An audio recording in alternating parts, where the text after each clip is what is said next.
up, you guys? My name is Aubrey, this is my channel, and today we're going to be talking about something that has been circulating in the news the last couple of days. You see, there are some social media and reality star influencers that have recently been outed as being people that received PPP funds. So in this video, I'm going to be breaking down exactly what has happened, and more importantly, I'm going to be laying the framework to hear y'all's thoughts on whether or not you think that this is the right move and if these people deserve to be receiving backlash. So let's get started. Now, the PPP has been gone for about a month now, but just because it's been gone for a month doesn't mean that the effects and the aftermath of the PPP don't still linger. In fact, they are very much alive.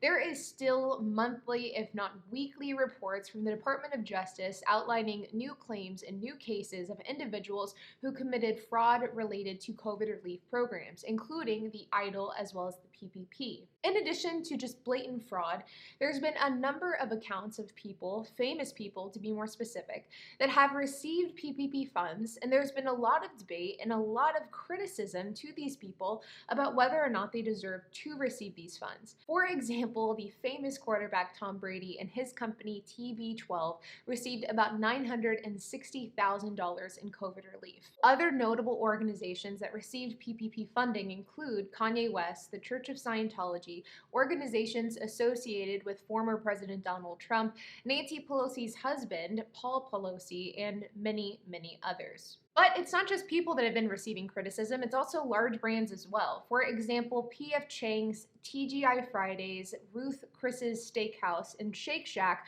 are just a handful of brands that received a lot of backlash for receiving PPP funding. But the point of this video isn't to talk about Paul Pelosi, the Trump Organization, or Tom Brady.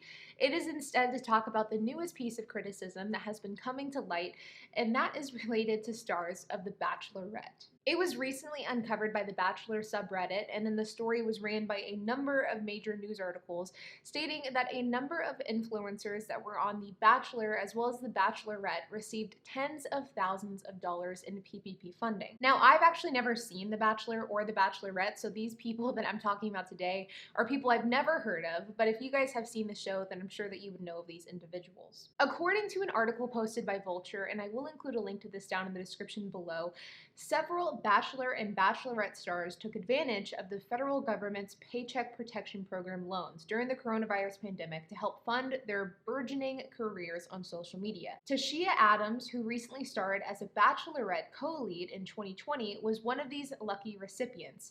It states here that this individual received $20,833 in PPP funding. The article then goes on to reference other contestants of The Bachelor and The Bachelorette who also received PPP funding. For example, Lauren Burnham Lewandek, and I'm probably mispronouncing that, so I apologize in advance, as well as Ari Lewandek Jr., who competed on The Bachelor in 2018, and they received $20,830,000. It also included another contestant from The Bachelor from 2020, who was granted $20,833 through the PPP. Now, it is worth noting that there was another Bachelor contestant, Colton Underwood, who did also receive PPP funding for his nonprofit organization, the Colton Underwood Legacy Foundation. He received $11,000 for that foundation, but I don't feel as though it's fair to clump him and this organization in with the other ones that I've spoken about because of the fact that it is for a nonprofit and it is for a good cause. But now begs the question of, should social media influencers, should they receive and should they be eligible for things like COVID relief, more specifically things like the PPP? Now, whenever it comes to this question, I think that there are two schools of thoughts that we should talk about. Number one is the fact that social media and the business of building a brand on social media is a very legitimate business. I hate the term social media influencer so much. I think that it is so cringy and it makes me want to vomit in my mouth. But the fact is, having a social media brand is very much a real business. It's a real way to grow a company. And it's a real way to contribute back into the economy, because if you can grow your business big enough, then you can hire people, you can start working with other brands, you can contribute to society. It is a legitimate thing that I oftentimes feel gets undervalued because of the influencer tag that's associated with it. But the second argument that can be made here, and one that I think is equally, if not more valid, is that the problem isn't that they took PPP funding. The problem is that they took and accepted PPP funding while simultaneously spending money on a lavish lifestyle. In all of these cases, these social media influencers were collecting money from the government by COVID relief funds while also promoting their lavish and expensive lifestyle on Instagram and YouTube.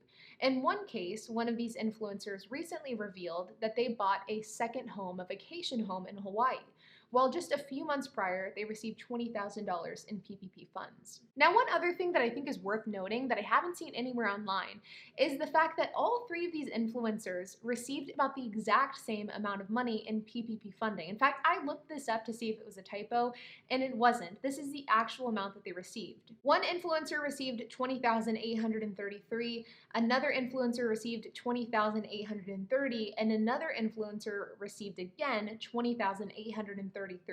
These are three different influencers who received almost the exact same amount of funds in PPP funding. And the PPP is based off of gross or net income depending on when they applied. So I find it very weird that they all received virtually the exact same amount in funds despite the fact that they're different people with different companies with different applications. Now, I'm not insinuating that anything fraudulent happened. I just think that it is worth noting, and it is a very odd and kind of questionable coincidence. So then that begs the question of, do you think that social media influencers should have been able to receive PPP or just COVID relief funds? Now, keep in mind that social media can be a very legitimate business. It is a multi-billion-dollar industry. But also keep in mind the fact that there are many social media influencers that get their money by promoting a lavish lifestyle. And is it okay, both morally and legally, to use government and taxpayer funds to fund that lavish lifestyle that you can then make money off of? I think that it's a very, very interesting question to ask, and I am very interested to hear your thoughts on this. That is really what prompted me to make this video, not necessarily to cover what is happening here with the Bachelor and Bachelorette stars, but instead to really ask the question because I want to know y'all's thoughts. Many of you guys that watch this channel are business owners and entrepreneurs, and I would love to hear your thoughts on this from the perspective of business owners and entrepreneurs. Also, a friendly reminder that tomorrow is July 1st, which means that the child tax credit is opening up very, very soon. In order to change any of your child tax credit information, if you want to receive that, you can go to the IRS's website, go to this page that says Child Tax Credit Update Portal, and then if you scroll down from here, you can click on Manage Advanced Payments. I will include all of this information in the description below if you're interested in checking it out. But with that being said, you guys, I would love to hear your thoughts. If you have any questions, comments, if you have anything to add, make sure to leave a comment down below. And while you guys are at it, make sure to hit the like button, hit the subscribe button, and hit the notification bell. And I will see you guys in the next video.